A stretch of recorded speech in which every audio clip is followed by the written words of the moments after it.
اگر ہم lower level پہ دیکھیں تو کسی شخص کی زندگی کو بھی افیکٹ کر سکتی ہے. جیسے ابھی آپ نے بتایا کہ جیسے لوگوں کی زندگیوں کو کس طریقے سے یہ افیکٹ کر رہی ہے, اسی طریقے سے میں سمجھتا ہوں کہ جہاں پہ یہ اس قسم کے کام ہو رہے ہیں ٹیکنالوجی کے تھرو وہاں پہ اگر ٹیکنالوجی کا اچھا استعمال کیا جائے تو اس کے بھی اگر آپ افیکٹس دیکھیں تو وہ بڑے پازیٹیو ہوتے ہیں. لیکن یہاں پہ پھر امپورٹنٹ یہ بات آ جاتی ہے کہ لاس سے پہلے ہمیں خود کیا بنیادی انفارمیشن ایسی ہونی چاہیے کہ ہم اس سے بچ سکتے ہیں. پہلی چیز ہے میں سمجھتا ہوں کہ اویئرنیس از دا بیسک جو انفارمیشن ہے آپ اس کو لوگوں تک لے جائیں تاکہ لوگوں کو آئیڈینٹیفائی کرنا آ سکے کہ جی ان کو یہ پتہ چل جائے کہ یہ چیز فیک ہے اور یہ چیز اوریجنل ہے. اس کے اندر سب سے اہم چیز یہ ہوتی ہے کہ آپ کے پاس انفارمیشن کو ویریفائی کرنے کی کیپیسٹی موجود ہونی چاہیے. نارملی ہم آج سوشل میڈیا کے دور میں یہ دیکھتے ہیں ہمارے پاس کوئی بھی خبر آتی ہے ہم اس کو شیئر کرنا سٹارٹ کر دیتے ہیں اور کچھ ہی چند ہی گھنٹوں کے بعد ہمیں پتہ چلتا ہے کہ یہ انفارمیشن جو تھی یہ فیک تھی. اب یہاں پہ میں سمجھتا ہوں لوگوں کی رسپانسبلٹی ہے کہ کوئی بھی ایسی خبر, کوئی بھی ایسی نیوز, کوئی بھی ایسی ویڈیو ایک تو شیئر مت کریں. دوسرا یہ ہے کہ جب آپ شیئر کرتے ہیں, جب آپ اس ایک ان ویریفائڈ نیوز کو آگے پھیلانا شروع کر دیتے ہیں تو کہیں نہ کہیں آپ بھی اپنا ایک رول پلے کرتے ہیں اس کو سپریڈ کرنے میں. تو ہوتا کیا ہے کہ بعض اوقات وہ جو انفارمیشنز ہوتی ہیں, جو نیوز لگائی گئی ہوتی ہیں, وہ کسی کو بدنام کرنے کے لیے لگائی گئی ہوتی ہیں, کسی کو ڈیفیم کرنے کے لیے لگائی گئی ہوتی ہیں. بعض اوقات کچھ لوگوں کے آپس میں ایشوز چل رہتے ہیں. جیسے آپ نے شروع میں آغاز میں انٹروڈکشن میں بتایا کہ یہ سٹارٹ تو کام لوگوں کی جو پاپولر پرسنالٹیز تھی وہاں سے ہوا, لیکن اب چونکہ یہ جیسے جیسے اس کا استعمال لوگوں کو آتا جا رہا ہے, آگے آگے ہم دیکھ رہے ہیں کہ یہ عام لوگوں کی زندگیوں کو بھی متاثر کرتی جا رہی ہے. تو یہاں پہ میں سمجھتا ہوں لاس تو اویلیبل ہیں. جیسے سیکشن 21 ہے that talks about offence against modesty of a natural person, جہاں پہ کہا گیا کہ اگر کوئی شخص کسی کی تصویر کو سپر امپوز کرتا ہے کسی ایسی چیز کے اوپر یا کسی ایسی تصویر کے ساتھ جہاں پہ وہ کوئی ایسی نازیبا تصویر تیار کر لیتا ہے, اس کو ایڈیٹڈ تصویر کے طور پہ تیار کر لیتا ہے, تو اس میں سزا 5 سال ہے. اچھا, اسی طریقے سے لا میں سیکشن 16 بھی ہے جہاں پہ بات کی گئی اگر کوئی شخص کسی کی آئیڈینٹی کا مس یوز کرتا ہے, unauthorized use of identity information, اس میں بھی سزا 3 سال ہے. لیکن میں سمجھتا ہوں یہاں پہ ایسے کیسز جہاں پہ لوگ اپنی آئیڈینٹی بھی چھپاتے ہیں وہاں بھی سزائیں بڑھنی چاہیے. اور اگر دیکھیں ایک آفینس ایسا جس میں کسی شخص نے کسی کی فیک ویڈیو یا فیک پکچر تیار کی اور اس کی وجہ سے اس شخص نے خودکشی کر لی, تو میں یہ سمجھتا ہوں کہ آج کے دور میں لا کے اندر امینڈمنٹس کا ہونا بڑا ضروری ہے, بہت زیادہ ضروری ہے. اب تو اشد ضرورت ہو چکی ہے کہ ہم لوگ یہ کریں کہ اگر باقی ممالک میں دیکھا جائے نا زین, تو وہاں پر جو فزیکل لاز ہیں نا ہمارے, کہ اگر کسی نے ہراسمنٹ کی ہے تو اس کو یہ اس کے حوالے سے پینالٹی کرنی پڑے گی یا یہ اس کو سزا ملے گی, اور اگر اس نے آن لائن یہ چیز کی ہے تو تب بھی اسی کو وہی قانون اس کے اوپر لاگو ہوگا, وہی سزا اس کو ہوگی. یہاں پہ تھوڑا سا میرے خیال سے ڈفرینٹ ہے یا نہیں ہے, یہ میں آپ کی طرف آؤں گی, لیکن پہلے میں عمار سے بات کرنا چاہوں گی. عمار, بیکاز آپ آئی ٹی ایکسپرٹ ہیں. ماہر, اچھا, تو مجھے بتائیے ماہر کہ آپ آئی ٹی ایکسپرٹ ہیں, کانٹینٹ کریٹر ہیں, تو ہم لوگ جیسے وہاں پر اگر ویڈیو ڈال رہے ہیں, ہم لوگ پکچرز ڈال رہے ہیں, تو ہم کیسے اس کو سیکیور کر سکتے ہیں؟ بیکاز ہم اگر ہمارا جیسے میں ہوں, اگر میرا پبلک ہے تو میں کیسے وہ سیکیور اپنی چیزوں کو بناؤں, اپنے کانٹینٹ کو, اپنی باقی چیزوں کو بناؤں کہ کوئی اور میری چیز کو فیک طریقے سے استعمال نہ کرے؟ دیکھیں, ہم جب پکچرز شیئر کرتے ہیں آج کل تو ہماری ساری پکچرز ہی پبلک ہوتی ہیں, تو ایٹ لیسٹ جو ہماری پرسنل کانٹیکٹس کی انفارمیشن ہوتی ہے ہم وہ جو ہے پرائیویٹ کر سکتے ہوتے ہیں, ایٹ لیسٹ تو وہ ہمیں ضرور کرنی چاہیے ادر دین ڈیپ فیک. اچھا, ڈیپ فیک کے اندر جو ہے کیونکہ یہ الگوریدمز ایسے ہیں جو کہ جنریٹیو اے آئی کو یوز کرتے ہوئے امیجز وغیرہ جنریٹ کرتے ہیں, یوں سمجھ لیں کہ پریڈکشن کرتے ہیں بیسیکلی آپ کے امیج دیے گئی ان پٹ امیج کی بیس کے اوپر ایک نیا امیج بنا کے دیتے ہیں.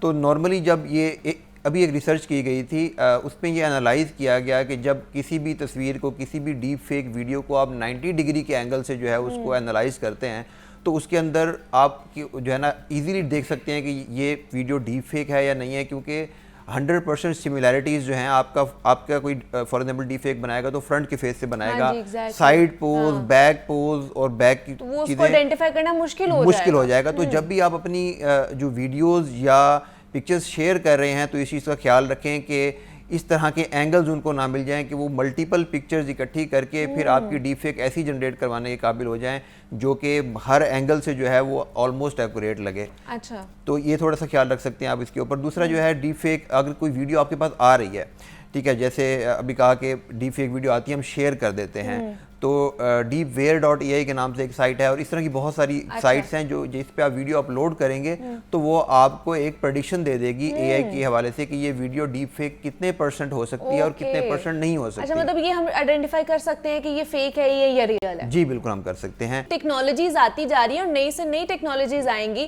ابھی chat G P T I ہے, اے آئی آئی ہے, ڈیپ فیک آئی ہے, اس سے اتنے لوگ متاثر ہوئے ہیں. آگے اور زیادہ جتنی مرضی آ جائے گی, آپ کو تو پتہ ہے آئی ٹی ایکسپرٹ ہیں کہ اس میں ایولیوشن آتی رہتی ہے, اس میں نئی چیزیں آنی ہے, جدت آنی ہے, تو اس سے تو اور لاکھوں لوگ جو ہیں پھر وہ افیکٹ ہوں گے. ایکچولی اس میں نا میں سمجھتا ہوں کہ اویئرنیس اس طریقے سے سٹارٹ کی جا سکتی ہے کہ پہلے تو آپ اسکول لیول سے سٹارٹ کریں. صحیح, میرا خیال ہے کہ ہمیں بنیادی طور پہ نا بیسک اویئرنیس سے سٹارٹ کرنی چاہیے ہر چیز. جیسے مثال کے طور پہ بچوں کو بتائیں جو سب سے زیادہ اس کا استعمال کرتے ہیں فون کا, سب سے پہلی اویئرنیس آپ ان کو دیں. اس کے بعد آپ عام سوسائٹی کی طرف جو ہے اویئرنیس کو بڑھائیں. عام سوسائٹی کے پاس اویئرنیس جب آ جائے گی تو لوگ ایسی کالز کو, ایسی ویڈیوز کو, ایسی آڈیوز کو شیئر کرنا ہی چھوڑ دیں گے. اور بعض اوقات یہ جتنا فائنینشیل فراڈ لوگوں کے ساتھ کمٹ ہوتا ہے وہ سیلف اویئرنیس کے نہ ہونے کی وجہ سے کمٹ ہو جاتا ہے. تو میں یہ سمجھتا ہوں, اور بعض اوقات جو لوگ ایسی ویڈیوز کے اوپر یقین کر لیتے ہیں وہ بھی اس وجہ سے کر لیتے ہیں کہ ان کو اس طرح کی ٹیکنالوجیز کا ابھی تک آئیڈیا بھی نہیں ہے. ایگزیکٹلی, ہمارے اپنے گھر والوں کو ایون دو کہ ہمیں بھی نہیں پتا ہوتا کہ کیا کیا ہو رہا ہے, لیکن آپ کو لگتا ہے کہ ہمیں اس کے اوپر انیشیٹو یا اس طرح کی پالیسیز ہم بنا سکتے ہیں, بیکاز ہم لوگ تھرڈ ورلڈ کنٹری میں رہ رہے ہیں, ہمارے پاس اتنا آئی ٹی کے حوالے سے بھی اویئرنیس نہیں ہے, لوگوں میں نہیں ہے, چند ہی لوگ ہیں. میں تو کہوں گی کہ ریشو بہت کم ہے آئی ٹی کے لوگوں کی یہاں پر ایکسپرٹ جو اس کے اوپر بیٹھ کر کام کر سکے, پالیسیز میکنگ کر سکیں, یا گورنمنٹ کو اس میں انیشیٹو لینا پڑے گا؟ نہیں منیبا, میں نے مور دین 14 کنٹریز میں کام کیا. اچھا ٹھیک ہے. اور پاکستانی کسی بھی طرح سے کم نہیں ہے. ٹھیک ہے, اسی پاکستان کی پروڈکٹ جو پاکستان کی یونیورسٹی سے پڑھی وہ 14 کنٹری میں نے جو ہے وہ ملٹیپل جگہ پہ سرو کیا ملٹی نیشنل کے ساتھ. اب صرف بات یہ ہے کہ ایک پلیٹ فارم چاہیے جہاں پر جو گورنمنٹ ہے, کیونکہ اس کے پاس یہ لیوریج ہوتا ہے کہ وہ پلیٹ فارم کریٹ کر سکتی ہے, وہ فیسیلیٹیشن کر سکتی ہے. تو ان آئی ٹی ایکسپرٹس کو آپ بلائیں, ان کے ساتھ میٹنگ کریں اور ان کو فیسیلیٹیٹ کریں to the expert of law, تاکہ وہ دونوں برینز اکٹھے بیٹھ کے آپ کے لیے ایک فروٹفل پرپوزل لے کے آئیں کہ ہم اس کو اس طرح سے آگے کیسے لے کے چل سکتے ہیں, ہمیں کس طرح کی جو ہے ٹیکنیکل ٹولز چاہیے ہوں گے اس طرح کی چیزوں کو انویسٹیگیٹ کرنے کے لیے, ہمیں اپنے لائرز کو, اپنے ججز کو کس طرح کی ٹریننگ کورسز اور کس طرح کی چیزیں بتانی پڑیں گی تاکہ وہ اس طرح کے کیسز کو سن سکیں. انہیں بھی اس چیز کی سمجھ ہونی چاہیے, جس طرح کہا گیا کہ بچوں کو اسکول میں بتایا جائے اس چیز کے بارے میں. ٹھیک ہے, آپ کے جو ڈفرینٹ کانفرنسز ہیں اس کے اندر اس کو ہائیلائٹ کیا جائے, میڈیا کے اوپر ایک پراپر کمپیننگ کی جائے گورنمنٹ کی طرف سے, بجٹ ایلوکیٹ کر کے اس کے اوپر ایڈز چلائے جائیں کہ تاکہ ایک عام بندے تک یہ پیغام پہنچے کہ یہ کس طرح سے ہوتا ہے اور اس نے کس طرح سے اپنے آپ کو بچانا ہے. مجھے بتائیے, یہ تو ہم بات کریں کہ ڈیمیج اگر کس طرح ہو جائے تو ہم لوگوں نے کرنا ہے. اگر ہو گیا ڈیمیج, کہتے ہیں نا بد سے بدنام برا, تو تب پھر ہم نے کیا کرنا ہے؟ دیکھیں, اب یہ افسوس کے کہنا پڑتا ہے کہ جو نیگیٹو نیوز ہوتی ہے نا وہ زیادہ وائرل ہوتی ہے, آگ کی طرح پھیلتی ہے, اور اس کی جو ہے نا کنٹراڈکشن ہوتی ہے یا کنفرمیشن ہوتی ہے, وہ اس کے اوپر اتنے ویوز یا اتنی ویورشپ نہیں آتی. تو یہ ایک جو ہے فارچونیٹ سینیریو ہے, اور ڈیفینیٹلی اس کو لا کے تھرو آپ کاؤنٹر کر سکتے ہیں. ابھی یہ جو ہمارے پاس سوشل میڈیا کا زمانہ آیا تھا اور انٹرنیٹ کے تھرو چیزیں چلی تھی, اس کے اوپر آج یورپ میں اسٹڈیز ہو رہی ہیں کہ اس کا امپیکٹ آنے والی جنریشنز پہ کیا ہوگا, کہ ہم نے ایک ان ریگولیٹڈ چیز عوام کو پکڑا دی, انہوں نے اس کا انتہا درجے کا مس یوز کیا, اور اس کے جو امپیکٹ ہوئے ہیں آنے والی جنریشنز پہ. یعنی کہ جب میں بڑا ہوا تھا اور آج کے بچے جب بڑے ہو رہے ہیں ٹوٹلی ڈیفرنٹ یہی ہوگا. میں بھی یہی کہوں گی کہ جناب ہمارے اب جیسے ہم لوگ اپنے سیل فونز کو ہم سمجھتے ہیں بہت سیکیور ہیں, یہ بالکل بھی سیکیور نہیں ہے. آپ کی گیلری تک ہر چیز کی رسائی آپ لوگ خود ہی دے رہے ہوتے ہیں, تو اس لیے کوئی بھی اپلیکیشن یوز کریں یا سوشل میڈیا کا بھی آپ استعمال کریں تو بہت ہی دیکھ بھال کے دھیان سے آپ نے استعمال کرنا ہے. ڈیپ فیک کے بارے سے ہم بات کر رہے تھے, ہمارے ساتھ 2 گیسٹ موجود تھے. آپ دونوں کا بہت شکریہ کہ آپ دونوں یہاں پر آئے اور اتنی اچھی ہماری گفتگو رہی ہے. اور آپ لوگوں نے بھی احتیاط کرنی ہے اپنے سوشل میڈیا کے حوالے سے, کوئی پکچر کوئی ویڈیو آپ کس طرح کی لیک نہ ہو. یہاں پہ ایک چھوٹی سی بریک لیتے ہیں, ملتے ہیں اس بریک کے بعد.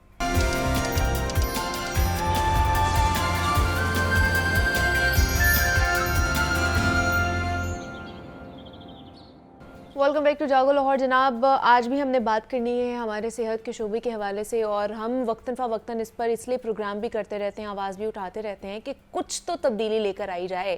تبدیلی تو نہیں آ رہی, لیکن ہستہ خال ضرور ہمارا جو صحت کا شعبہ ہے وہ ہوتا جا رہا ہے. ابھی کل انفارچونیٹلی ایک